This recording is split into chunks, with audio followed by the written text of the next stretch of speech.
Alrighty, we got a big trade. Pacers received Pascal Siakam and a second round pick, and the Raptors received Bruce Brown Jr., Jordan Nwora, Kira Lewis Jr., and 3 first round picks. So I've evaluated all of these guys a few years ago. Bruce Brown Jr. I've loved since the draft. He was a top 5 player in the draft, in my opinion. Ended up being drafted in the second round, but has proven his ability. Jordan Nwora and Kira Lewis, I wasn't really impressed with when I last evaluated them. These first round picks could be a franchise changing player, so that's a lot to give up from the Raptors' point of view. Now, Bruce Brown Jr.'s contract is a club option for next season. I think he's worth 23 mil a year, no question. But the Raptors are going to have to decide on that. If they're going to go super young, Brown's 27 years old, so maybe they'll decline that option. Think they might be able to re-sign him on a cheaper deal. But Siakam's contract, he's a free agent. So the Pacers have given up a great player that they only just signed. So, this sort of deal, unfortunately, I feel like it would shake prospective free agents' trust in the Indiana Pacers front office if you sign a nice contract with them and you're looking forward to your future with the team, but then they just trade you mid-season. And last I checked, Bruce Brown Jr. is actually better than Pascal Siakam. So the Pacers clearly see Siakam as this game-changing all-star player. But Siakam plays in the front court, and frankly, I've on my channel I've uploaded a video on Jalen Smith. I think Jalen Smith is one of the best basketball players I've ever seen, one of the best players in the league, and unfortunately, he's going to be coming off the bench behind Siakam. Presumably, he'll probably be the first big man off the bench. But I just feel like you got to play Jalen Smith 35 minutes a game. That's going to optimize your chance of winning. Like him and Miles Turner was just the most. It'd be a very difficult front court to play against. We'll just say that. So, based on unless Siakam has improved so much that he's like a big time difference maker, where a rotation of him, Turner, and Smith can be like your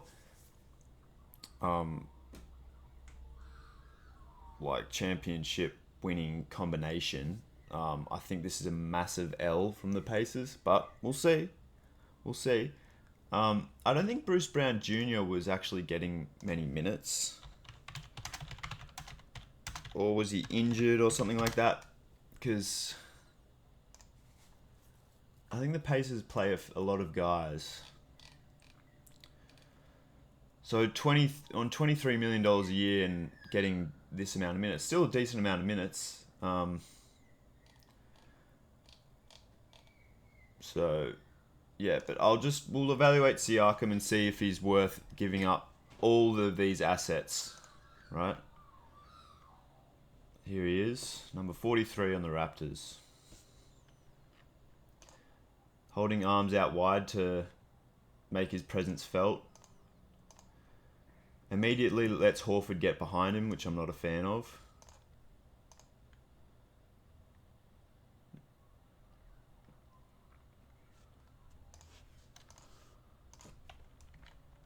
Porzingis showing his value on this block. Get out of there. Siakam needs to sink lower to guard against the basket because he's got a guy in the ball carrier's face, so he needs to sink lower because he can't help as well now. Looking for a box out, that's good.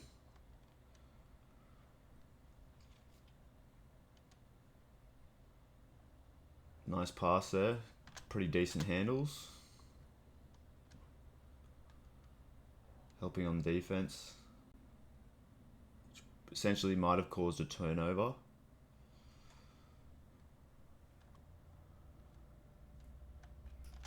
Where is he? Sinking low to mess with the ball carrier, which works out well. Still lets his guy get behind him defensively.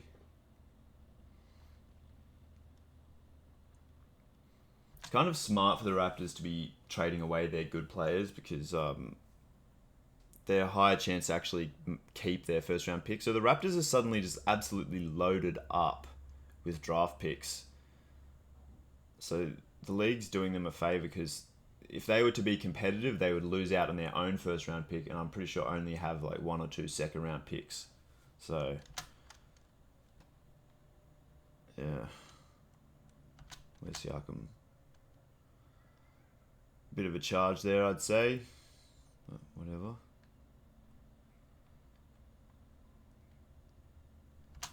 I'd like him to help out. Once he knows the shot's coming up, I'd like him to help out rebounding against this player.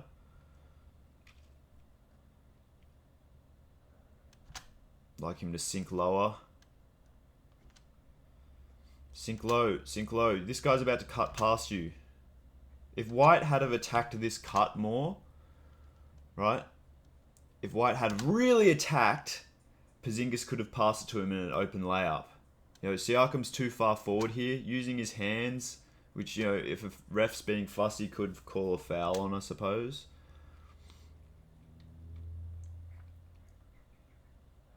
Here he is on the wing. He's not making it easier for his teammates in getting open. He's got to come up to the top of the key here.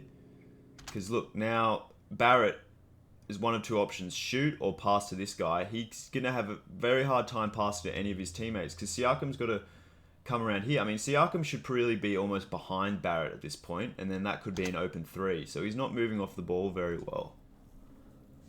What do the Pacers see in this guy? I mean, look, what's the Raptors' record? If Siakam is worth trading the house for, how is it that he's been playing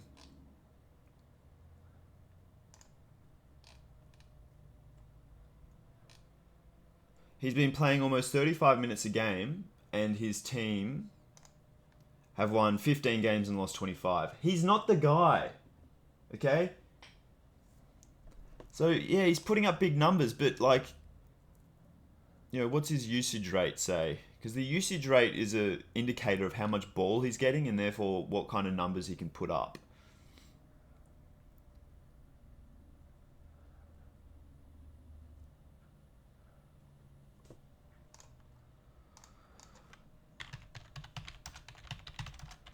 I mean, based on these highlights, he's really not on the ball that much. So his usage rate isn't that high to be getting all those stats, but 16 shots a game.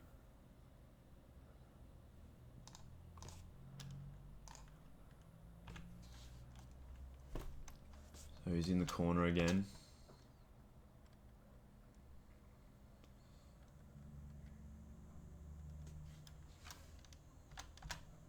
See, a savvy player would cut behind him, causing a lot of disarray for the defense, which creates opportunities for teammates. But Siakam's kind of just, yeah, letting his... He's got to sink lower now. I pay Siakam about $15 million a year because he does show some ball handling ability, like a point forward type guy. But honestly, the Pacers have given up a much better player in Bruce Brown Jr. So this is an absolute disaster for the Pacers, I think. And they're probably... How old is Siakam? 29. They might give him like a 4 or 5 year contract, max contract, because they've given up so much already to acquire him. But he doesn't have the ability to... Like, the Pacers had a great thing going, okay?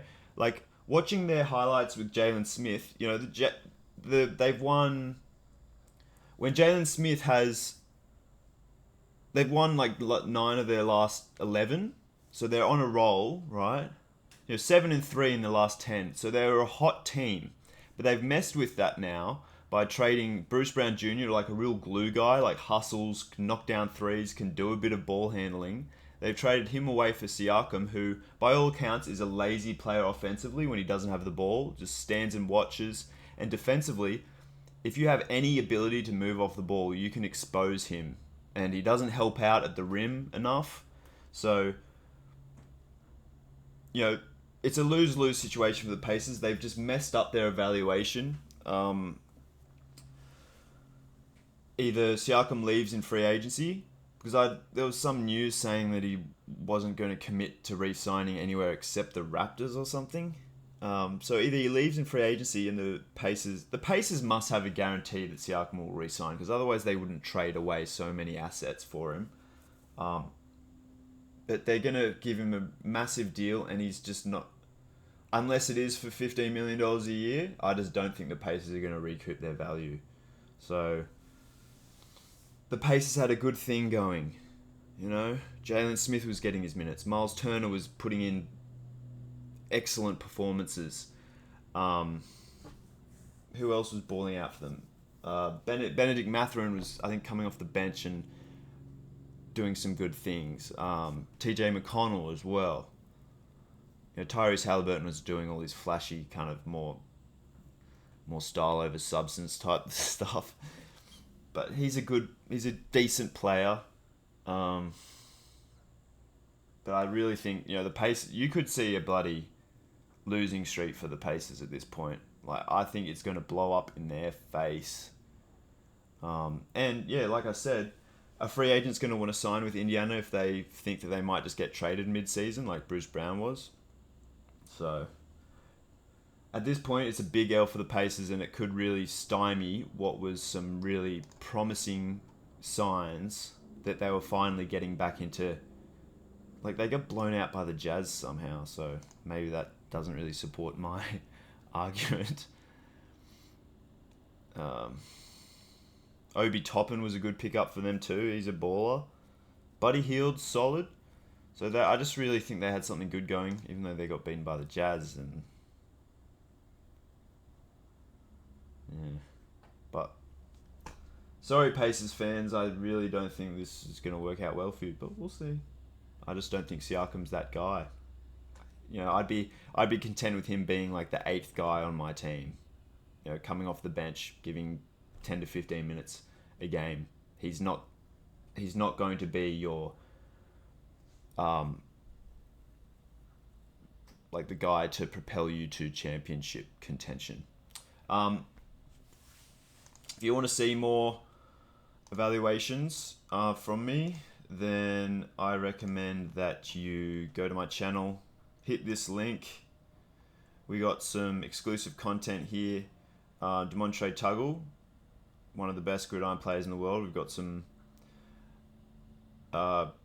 good exclusive content on him, and on this page, some stuff that was for free on YouTube is now on my site.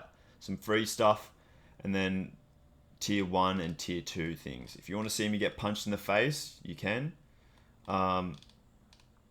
And a whole bunch of like real deep dives into various sports and highlights and things like that. So yeah, give it a watch. Thanks.